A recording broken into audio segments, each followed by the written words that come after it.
Wawayangan warah warohi waro Anggoren karsahan bandar karno Mambe yuwono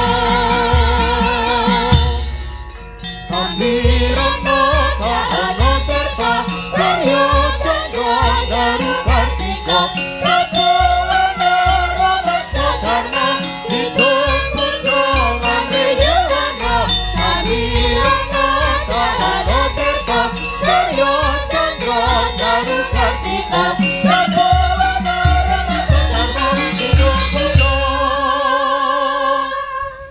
mambe yuwono.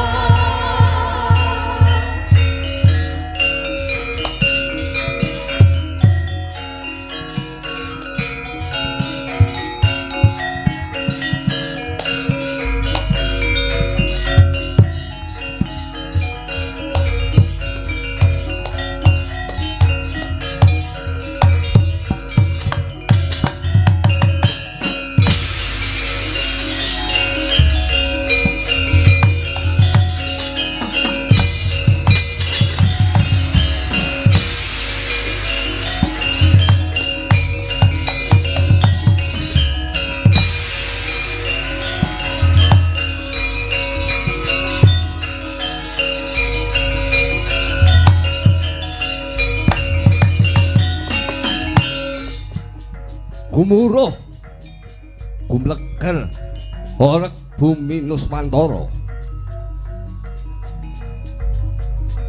gumerang geger goro-goro kagiri-giri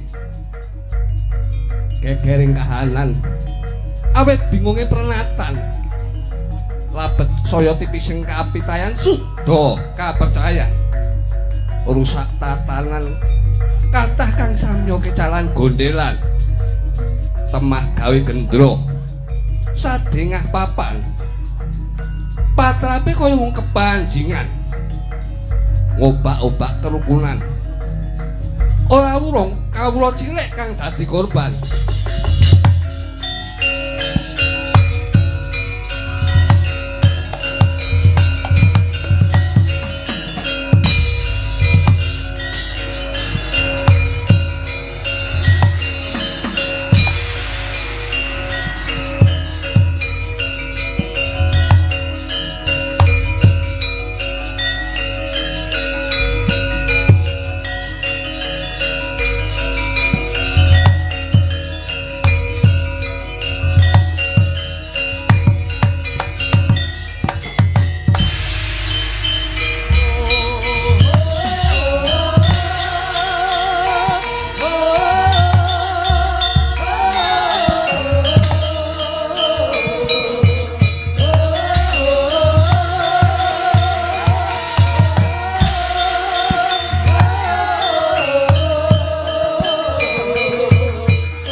ngaturaken pangabekti mugi kunjuk. Wong wilah ing awit namastu namasidam. Iya Kunti. Sun tampa karya bombong ora liwat pangestuku tanpa nono Kunti. Dahat kapundi ing jimat paripeh penemban. Bekeket uget sadulita mbel-mbel. Pelemban Saptarga kula ngaturaken bekti. Dosa apa kang ingkang bakal sinandhang? Abiyasa lamun to aku nampa sembah Sang Jiwa Minulya Kyai Semar. Kepareng rawuh paduka pelemban anggatosaken pingaing manah Kunti. Aku ngerti sepira to susah ing atimu. Ora liya nggonmu mikir marang negara iki nadyan katone tumata. Nanging jebul isine mung berdondi. Duwa dinuwa Kunti. Rama penemban. Kaluhuran dawuh paduka raos kula melang-melang tebih waskuatos tumrap karajaning nusa bangsa. Ing tembe wingkingipun Bapa pangajap ing manah kula turun Saptarga inggih wayah-wayah paduka para Pandhawa. Miwah Kurawa saged tetep musti saha jiwa dhateng adeg-adegipun lampah. Anggenipun ngasta kendhalining praja inggih Jamus Kalimasada ingkang sampun rinipta dening swargi Panembahan Palasara ingkang nyatanipun menika wujud dasar-dasar negari ingkang kiyat nanging kenging menapa dene kathah ingkang sami ngingkur kathah ingkang sami ngungkuraken Kalimasada temah deging negari gonjing kados mekaten. Negari menika kados kecalan jati diri. Rama Penemban kula nyuwun dawuh.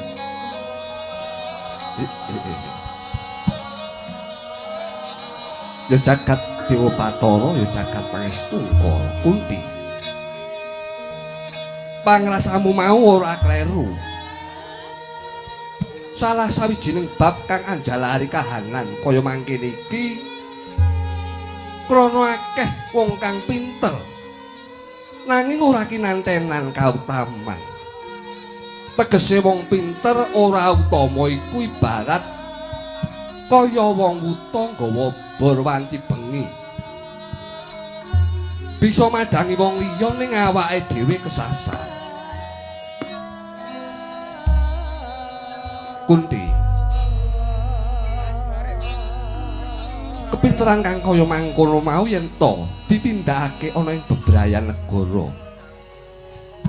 Ora wurung wong nuwuhake kapitunan pikulahe mung wujud kasangsaran lan nyusahke wong liya. Mongko pepayung ingkang aran Kalimasada iku mau wis kabukten dadi pikukuh lakuning kautaman. Inggih Rama. Lajeng kados pundi kautaman kala wau leres-leres dados lampahing tiyang gesang bebrayan negari menika. Ya iki sing angel. Iki sing ora gampang Kunti. Saora-orane kudu dituladani saka pangarsane para kawula luhur luwih dhisik. Yen pangarsa iki kudu wicaksana kan sarta sregep tumandang. Wani nanggung wohing panindak lan kudu tangguh madhahi pirang-pirang penemu. Kyai Semar kepiye? Nggih. Leres Penemban.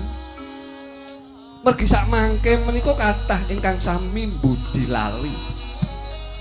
Tumindak ndrawasi mbebayangi tumrap diri pribadinipun. Ngoyak harganing karep mung saya nuruti nafsu nerak hukum saka singlar ing kautaman. Iya, Kyai. Lamun perkaya iki nganti kedlarung-dlarung, sayekti jagat ngamarta ora bisa padhang. Kunti. Marmane aku mudhun saka satwarga sawetara iki. Elekno kabeh para pangembating praja ngamarta iki, Kunti.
kang bala tumingal perang campur samya ngedale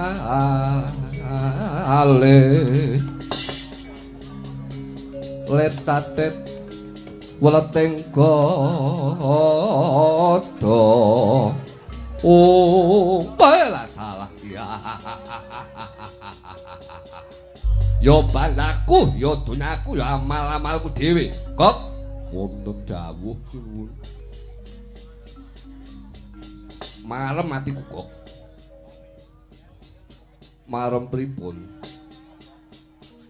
nadyan jaman Ramayana wis kepungkur adoh wujud ragaku Dasamuka wis mati kurukan lemah nanging Dasamuka ora bisa mati kumaraku nyebar ning endi-endi kok yuk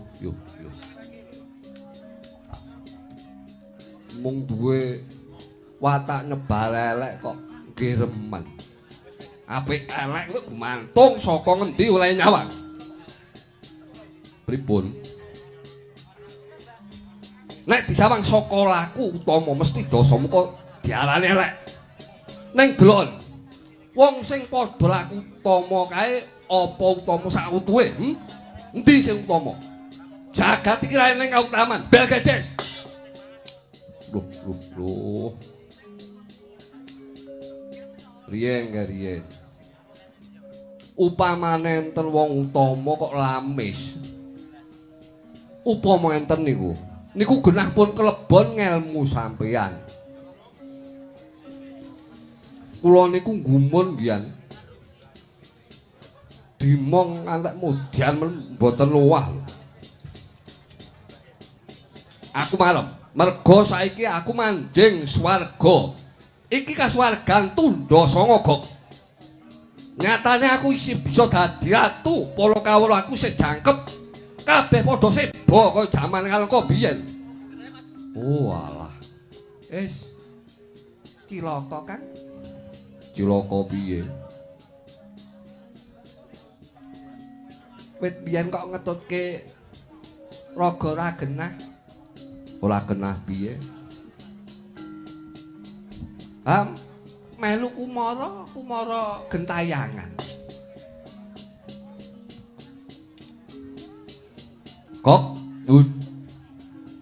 aku wis marep ampun ngendika marem ngoten sampeyan niku duwe utang sing ngantek seda mboten mang bayar ngoten paduka gawe rekasane wong sak donya negara pundi-pundi mang bedah malah keri dhewe sing ngantek gondol nyawa niku ngrusuhi bojone wong tapi upama paduka rumiyin dhahar atur kula Raden Kumbakarna Raden Wibisana Dewi Sinta dibalekke mboten ngeten iki dadine Ancen wong ayu ki regane larang. Nek mung elek-elekan ya trima 50.000 sak klosone. Lambe murah. Nek wong ayu ki regane larang, tombok nyawa barang. Nah. Nek bojone Kang Togok to murah-murahan. Men. Penting urip. Kok? Pandhawa kuwi klebu putune Rama Wijaya ya Kok mbiyen. Nggih, nek mboten klentu lho. Nek diturut Raden Rama niku lak kagungan putra ingkang nami Rama Batlawa. Rama Batlawa peputra Prabu Basukunti. Terus Prabu Basukunti duwe anak jenenge Kunti Boja. Kunti Boja peputra Dewi Kunti Talibrata. Dewi Kunti duwe anak jenenge para Pandhawa niku wau, Pandhawa 5. Iya. Yen ngono aku kepengin nyaur utang menyang Tedhak tulune Rama Wijaya. Anggepe apa? Mateni kawulaku ngobong negaraku nganti entek alas entek omah. Sing lepat niku sampean. Kabeh niki mung dadi korbane wong ngeyel ngoten. Pegah nampa peparah nampik pitutur becik. Entuk-entukane nggih ngoten niku. Mumpung saiki Pandhawa lagi ora waspada kok.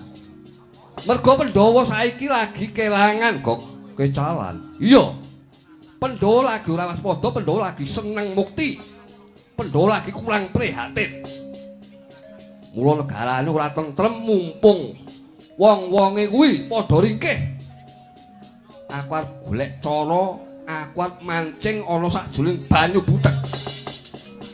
Bumi gonjang ganjing. Langit kelap-kelap katon. Ler gini canging alis.